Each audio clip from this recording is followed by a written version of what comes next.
So we've just taken over this fabulous property, 200 acres.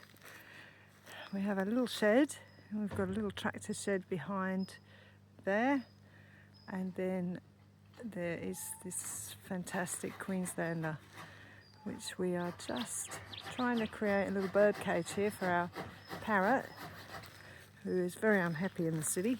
So we're going to bring him out here, and you can see we during the winter this is beautiful and green, but during the summer it's just crispy. You can hear it, and it's dry. So I've seen a little YouTube video of somebody who's done this with plastic. So we've got some cling film and we've wrapped it around 2 poles here, and we're going to see if during the night this will condense and we'll get some condensation on it, and see if it will drip onto the ground and see how much we can water. And it's quite steep here, and we're trying to find a more ideal way. We've got water down there, we've got the dam. That dam rises really quickly during the winter, right to the top, but drains away fairly fast as well. It's this December the 1st tomorrow. As you can see, it's already half empty, so it does drain away pretty quick. We actually don't know how many little runoffs are created or how big they get, and how much of our road is cut off when the water flows. And so we have to be very careful what we do in case we actually create another channel or we cut one off and flood something. So we have to have a look. We've got these beautiful granite blocks, and these are everywhere. We've got beautiful granite outcrops. A tank that's a bit of a disaster, we've got to sort that out. And through this gate up here, this is where we're going to build the first compound out there. So it's nice and green, hasn't been touched, and it's not going to flood because it's a hill, so it's pretty safe to build it there.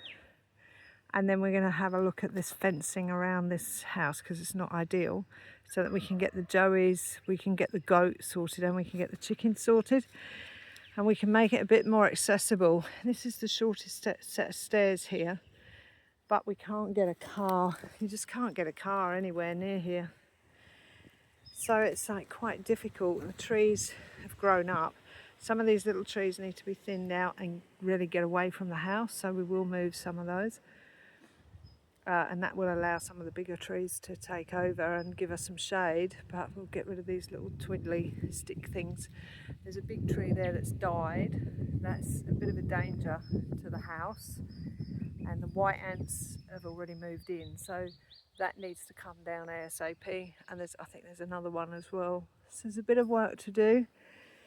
We've been on our knees clearing the shed and the other little shed that we can park things in. So we've actually put one of the cars in there today, taken an old trailer out, and we'll just see how we go. This isn't ideal, it's not an ideal home. We've both been on a flat on our faces, because it's such a steep slope, and there's quite a bit that's not right with it. And there's no retic and no bore, so we've got to get a bore in. We have actually managed to hump up those stairs, a fridge, freezer and a washing machine, which is going to make our lives a lot easier. And you can see we've already got washing. We don't have a washing line, so we're looking a bit like gypsies at the moment. And we've got some temporary fencing which we're going to build the first compound with, so we're just going to move these up around the back. But the temporary fencing is way over here at the moment, so it's the closest we could get it to come in. So it's over there. Whoop. And there it is.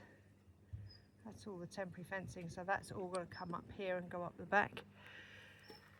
So we shall have to move that, and we can't do it with a vehicle because we can't get through these trees. There's just too many trees. So it's going to be good fun. And we've just found out that there's a piece of wood here. We were trying to work out why on earth they would put a piece of wood down here. And think we've since found out when they've pulled all these trees out, which they've had to build the house. But they've dumped soil all over the place. So they've changed the soil levels.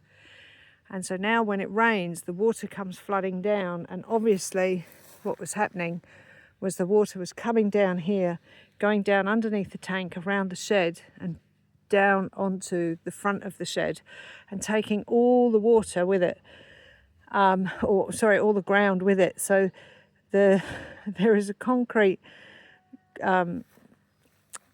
drive to get into the garage, but now there's nearly half a metre gap between the concrete and the driveway. So yeah, all of this just flows with water. It just shoots down there. So they've obviously put that bit of wood so that the water hits that wood and then runs off and doesn't hit this shed. But it's a bit higgledy-piggledy to say the least. So we're going to have a look at that, and whether we just put a channel in here and channel the water back into the gully where it's supposed to go beyond those trees. We'll have to see, but until it really rains, we're not going to know how bad this really is.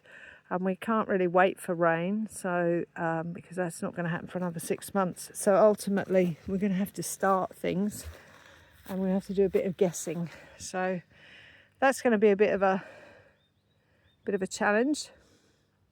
And we need to make this poor goat, Charlie. This is our goat. He's a big boy.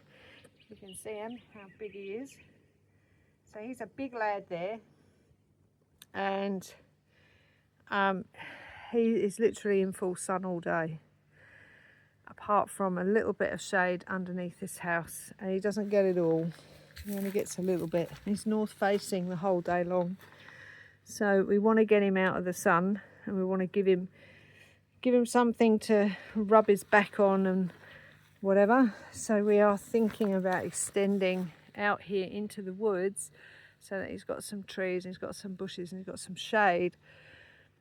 So that's another 200 metres of fencing that we're going to need to be able to get him just comfortable, and we need a shed for him as well. So if anybody wants to help us or has a spare shed or even some wire, some poles or anything, you can dump it all onto us. 248 Parkland Drive, Julimar and 2J, 200 acres. We can take most of it. You can just leave it at the gate if you need to, and we will be very grateful. And yeah, here we go. Stage 1 started.